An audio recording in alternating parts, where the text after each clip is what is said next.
Setelah saya lihat laporan keuangan ini, angkanya luar biasa ya Stephen. Tapi hitung-hitung pajak kita juga ikut luar biasa ini. Bagaimana solusinya itu? Itulah Bu, tepat sekali. Kalau labanya kita pakai buat lapor pajak dengan yang sebenarnya, labanya itu bisa mempengaruhi cash flow kita Bu. Bayaran kita pun gede, di mana kalau kas kita menipis pada akhir tahun, nanti pengaruhnya ke awal tahun ini, nanti para investor kita pun akan kabur. Jadi solusi dari saya Bu, kita biarkan aja Bu, ini sebagai biaya konsultasi, kalau enggak biaya operasional. Di mana pos-pos itu kita akan alokasikan ke beberapa pos, di mana orang pajak mungkin akan susah mendeteksinya. Tapi kita akan atur sebaik mungkin supaya dari pajak bisa disetel dan nanti aman lah Bu, kita jalankan semuanya. Saya setuju sih, itu tolong fiktifkan dananya Stephen ya. Sisinya tuh saya mau pakai untuk keperluan pribadi saya. Pertumbuhan labanya kalau bisa turunin sampai 5% aja dari tahun yang lalu. Baik Bu, kalau sampai 5% bisa sih Bu, nanti kita setelkan semuanya ya Bu ya. Aman lah Bu semuanya. Oke, lakukan itu ya. Saya tinggalkan meeting ini dulu. Oke Bu. Oke, Jaslyn, nanti tolong fiktifkan kwitansi ini ya. Fiktifkan biayanya sebesar 8M. Tidak deh. Fiktifkan sampai margin kita 5%. Kira-kira bebankan biaya sebesar 8M ya Jaslyn ya. Untuk apa Pak? Udah jalankan dulu aja. Nanti kamu bakal tahu sendiri kita mau ngapain. Ada baik Pak. Oke. Pak,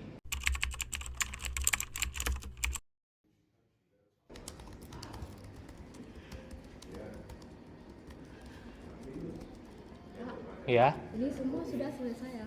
Sudah sesuai dengan instruksi Bapak untuk buat kwitansi fiktif sebesar 8 miliar. Oke, mantap. Nah, nanti dari 8M ini, dari 8M, tolong 2M-nya kamu jadikan biaya kendaraan. Untuk 2M lainnya, ini jadikan biaya perbaikan bangunan. Sisanya 4M ini jadikan, enggak deh, 2M ini masukkan biaya keperluan dapur. Dan sisa 2M lainnya kita jadikan biaya retribusi deh. Nah, dari total 8M ini, tolong kamu inputkan dulu ya ke program. Lah, bukannya ini sama dengan kecurangan ya Pak? Enggak, ini enggak kecurangan. Semua perusahaan itu pasti adalah sedikit-sedikit melakukan hal kayak ini, dan itu tentunya akan menguntungkan perusahaan kita. Silakan, jalankan ya. Nih, bukunya.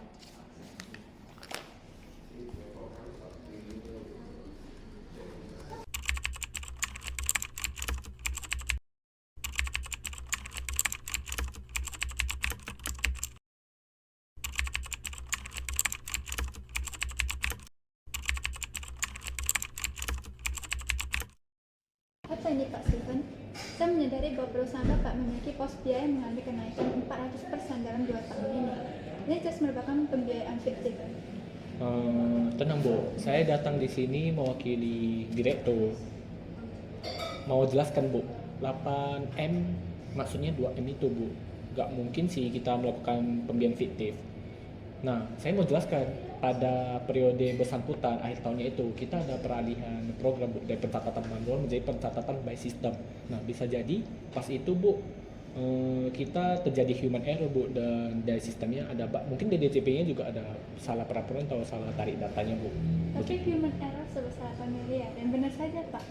Saya juga menyadari bahwa perusahaan Bapak mengalami koreksi fiskal positif senilai 2 miliar beserta denda dan bunganya. 2M Bu, yang bener aja Bu, pajak segede itu nggak mungkin. Mana ada Bu perusahaan yang kayak kena pajak sampai 2M.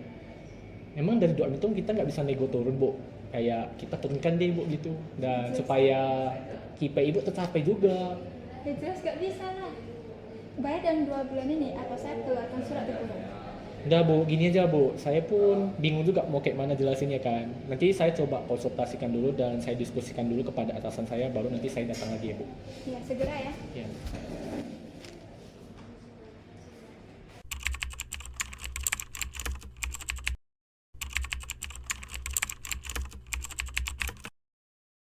Saya sudah mengeluarkan surat teguran.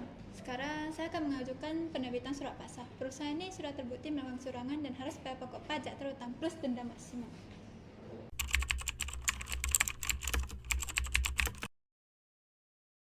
Pak, setelah surat teguran kita hiraukan, sekarang kita dapat surat paksaan. Justru ini yang saya nantikan. Dengan ini kita bisa nego dengan mereka nantinya. Tenang aja ya Bu Jesslyn.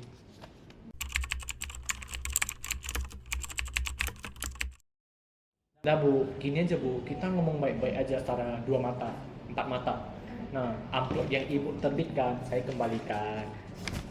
Dan tidak lupa ditambah dengan kiriman dari kami deh Bu. Biar damai di tempat. Tugas saya menjaga penerimaan negara. Amplop itu menjadi bukti pidana baru. Silakan ambil kembali.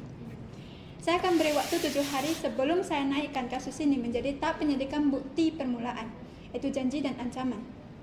Ibu ini nggak bisa dinego sama nggak bisa deh diajak saling bantu kita pusing loh Bu sebagai karyawan, mau ini mau itu, belum dari atasan belum ini. Udah Bu, damai aja gini Itu urusan kamu. Udah lah Bu, saya bicarakan dulu ke atasan saya. Udah, pergilah. Hahaha, mereka lagi omset sama tingginya, tapi laporan pajak tahun lalu jauh di bawah perkiraan saya. Mereka kok bisa lolos ya? Saya akan kirimkan surat panggilan lagi. Saya harus tahu apa yang terjadi tahun sebelumnya.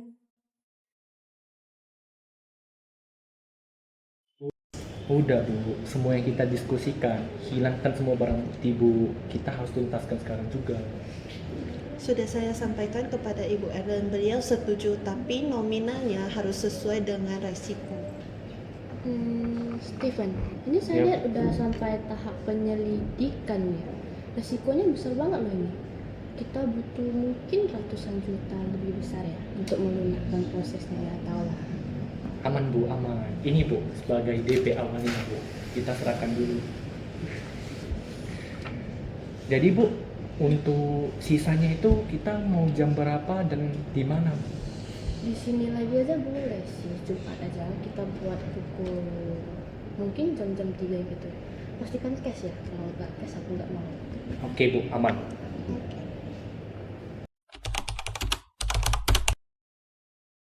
Ini dia bukti rekamannya, bukti yang sangat valid. Pelakunya ada 3. Atasan saya Bu Ellen, penyidik Bu Sutina, dan manajer tax PT WKHH Pak Steven. Modus klasik. Sekelas kepala kantor pajak melakukan ini. Bu Ganesha, siapkan penyergapan. Kami siap. Besok kita laksanakan operasi tangkap tangan. Baik, Mbak, siap Bu. Semua sudah diatur ya Bu, sudah kita packaging sesuai dengan janji kita yang pas Jumat waktu lalu. Itu nggak suka saya. Bagus, luar biasa Stephen. Berkas penyelidikannya akan saya musnahkan paling lama sebelum besok pagi. Saya suka transaksi ini untuk Bapak Stephen, silakan kamu. Ya, terima kasih Bu ya. Semoga kita bisa kerjasama lagi. Jangan bergerak. Kalian ditangkap atas dugaan suap dan korupsi.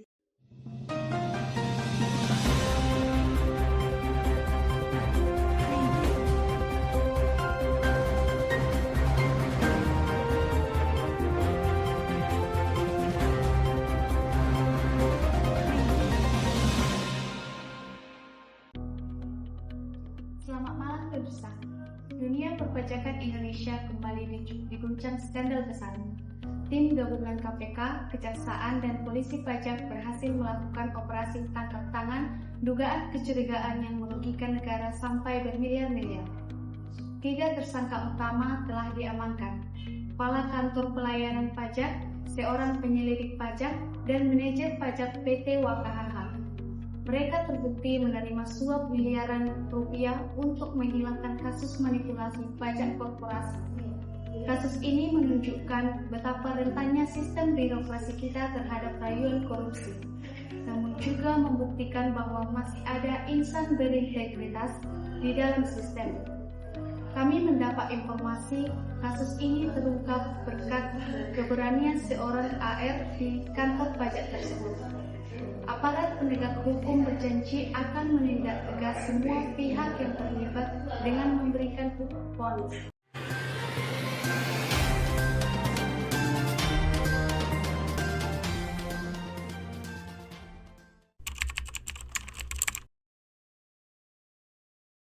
Jadi guys, dari cerita panjang yang barusan kalian lihat, intinya simpel banget. Korupsi dan manipulasi pajak itu mungkin kelihatan menguntungkan di awal, tapi ujung-ujungnya pasti keungkap juga. Mau sembunyi di balik jabatan, mau kerja sama-sama oknum, tetap aja bakal ada satu orang jujur yang berani bilang enggak dan ngebongkar semuanya. Nah itu yang bikin sistem kita tetap jalan. Kita juga lihat kalau orang dalam yang harusnya ngejaga malah ikut main curang. Yang rugi bukan cuma negara, tapi kita semua. Tapi jangan lupa, masih banyak kok pegawai yang lurus dan punya integritas kayak si Celia. Jadi pelajarannya, jujur itu enggak keren-keren amat kelihatannya, tapi justru itu yang bikin kita menang di akhir. Korupsi itu mungkin kelihatan wah, tapi gak ada kejayaan yang tahan lama kalau dasarnya bohong. Singkat dari saya, tetap jaga integritas, jangan mau diajak nakal, dan ingat, uang haram tuh cepat datang, tapi lebih cepat lagi hilangnya. Terima kasih.